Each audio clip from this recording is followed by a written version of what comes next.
Baik, Assalamualaikum warahmatullahi wabarakatuh. Jadi kita akan ke tajuk tolak wang pada hari ini.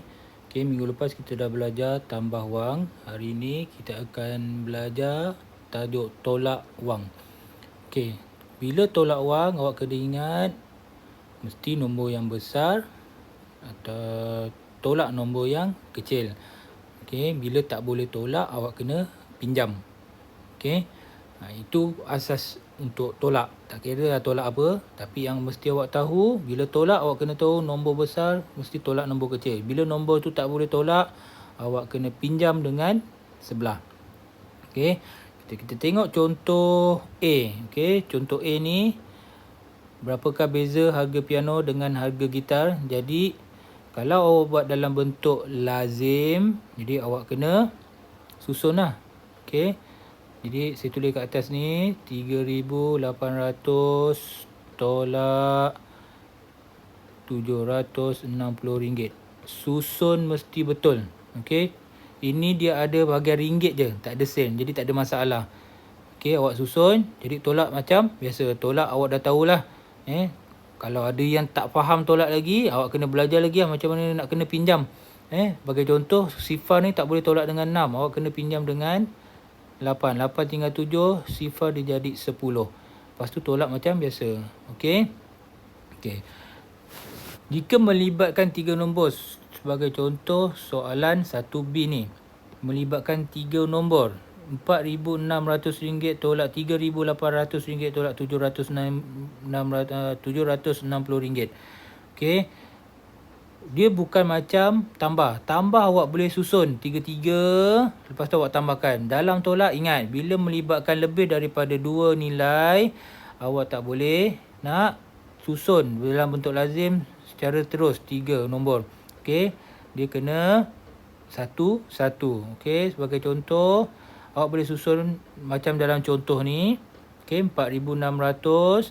Bertolak dengan 3,800 dulu. Dapat 800. Kemudian 800 tolak 760. Awak tak boleh susun macam ni. 4,600, 3,800, 760. Okey. Kalau awak susun macam ni, jawapan awak betul 40. Jalan kerja awak salah. Okey. Ataupun satu cara lagi yang awak boleh buat selain daripada contoh yang diberi ni, awak boleh susun dalam bentuk menegak macam ni. Okey, 4,600 tolak 3,800. Awak dah tolak, awak akan dapat 800. Sambung je dekat bawah. Tak payah pergi dekat sebelah. Tolak 760. Cara macam ini pun boleh. Okey, yang penting awak tak susun sekali arung macam contoh yang saya beri tadi. Okey, seterusnya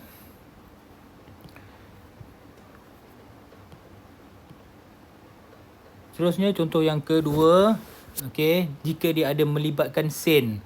Okey, contoh yang kedua RM296.45 tolak RM187.60.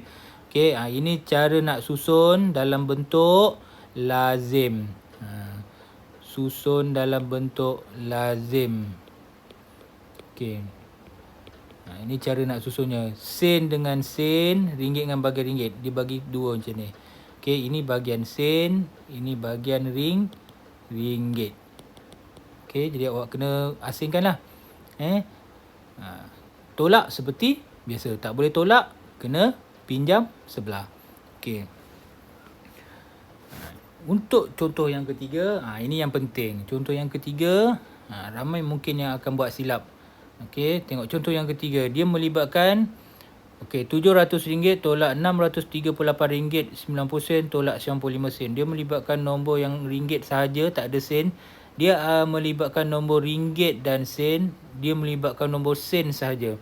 Okey, jadi ingat, bila dia ada ringgit, dia ada jumpa dengan ringgit dan sen. Okey, nombor yang tak ada sen, awak kena letak nombor yang ada ringgit saja, tak ada sen, awak kena letak sen dekat belakang dia. Sama juga yang nombor yang kedua ni, RM95. Dia ada sen saja tapi dia tak ada ringgit. Awak kena letak nilai ringgit dekat depan dia sebab ada nombor yang kat tengah ni, nombor ni dia melibatkan ringgit dan sen. Okey, cara nak susun dia, nombor yang ada ringgit sahaja awak kena letak nilai sen. Nilai sen dia mesti letak kosong, sifar. Okey, awak akan susun 700 sifar 2. Ni awak kena tambah sendiri. Okey, sebab dia akan tolak dengan RM638.80. Okey, awak tak boleh buat macam ni. Okey, awak tak boleh buat macam ni. Awak susun dia jadi 700 macam ni. Ini bukan 700. Okey. Ingat, bila ringgit, ni macam ni, salah. Okey. Kalau awak tak mahir, awak boleh bahagikan kepada 2. Okey, ini bahagian sen, ini bahagian ringgit. Okey, tengah ni mesti ada titik. Titik memisahkan antara ringgit dan sen. Jadi bahagian ringgit yang pertama tadi 700. Sennya tak ada, letak 2 sifar. Tolak dengan RM638.80. Awak tolak dulu, dapat jawapan, macam contoh tu, dapat jawapan RM61.20. Mesti tunjuk jalan kerja. Ini saya dah ikut contoh. Okey, kalau awak mesti ada jalan kerja macam ni, kat atas ni. Awak tak ada kerja kat atas ni, jawapan awak betul, jalan kerja awak tak lengkap. Okey, sambung, tolak dengan 95 sen. 95 sen dia ada dekat 95 sen. Sini je dia ada. Ringgit tak ada. Jadi ringgit kena letak sifar. Lepas tu tolak macam biasa. Okey, ingat, bila awak tak letak sifar ni, kebarangkalian awak akan tolak jadi salah. Okey, contoh awak buat macam ni. Saya padam yang ni. Okey. Kesalahan yang mungkin awak akan buat bila awak tak letak sifar dekat belakang 700 tu. Okey. Dia akan, mungkin awak akan jadi macam ini. 700 tolak RM638.80. Awak akan terus letak 80 sen je. Salah. Sedangkan dekat atas ni ada sifar. Kena wujudkan. Okey. Ini penting. Awak tak letak sifar, kebarangkalian awak nak jawab salah adalah tinggi. Memang awak akan letak jawapan 80 sen terus kat bawah sebab kat atas tak ada nombor. Okey. Itu yang paling penting. Okey. Contoh yang terakhir, ini seperti biasalah. Anu. Okey, ingat anu. Ingat lagi anu, macam mana nak dapatkan anu kat depan ni. Okey, bila tolak, okey, operasinya adalah tambah. Kalau anunya kat tengah, operasinya adalah terbalik, tolak. Okey, kalau ada soalan anu melibatkan anu, ingat, bila anu dalam tolak, bila anu dekat depan, dia adalah tambah. Jadi awak tambah je lah 2 nombor ni. Kalau anunya dekat tengah, kat depan ni ada nombor, anunya di tengah. Okey, katakan kat sini anunya. Okey, ataupun contoh saya buat RM2,158.90 tolak berapa, sama dengan RM437.60. Jadi ini anunya dekat tengah. Bila anu kat tengah, jadi dia kena tolak. Okey. Jadi itu saja tolak yang perlu awak tahu dalam tambah ni. Okey, yang paling penting yang inilah tadi.